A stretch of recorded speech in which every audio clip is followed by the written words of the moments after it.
సమర్థత, ప్రతిభ,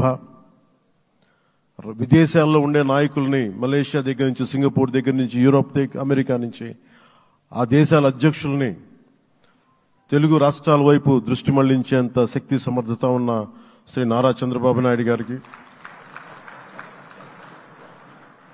ఆయన నాయకత్వం చాలా అవసరం, ఆయన అనుభవం చాలా అవసరం.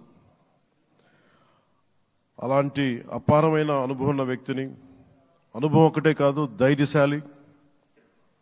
ఈ రోజుకి నాకు ఒకటే గుర్తుంటుంది.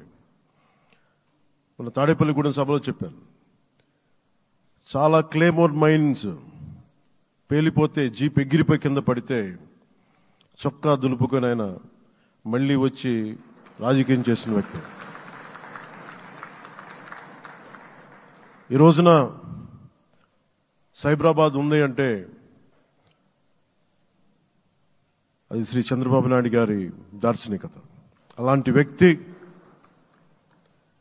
ఆయన అనుభవం ఈ రోజున 2024 ఆంధ్రప్రదేశ్కి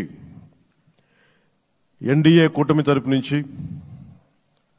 ముఖ్యమంత్రి అభ్యర్థిగా శ్రీ నారా చంద్రబాబు నాయుడు గారి పేరుని జనసేన పార్టీ పక్షాన నుంచి మేము బలపరుస్తున్నాం.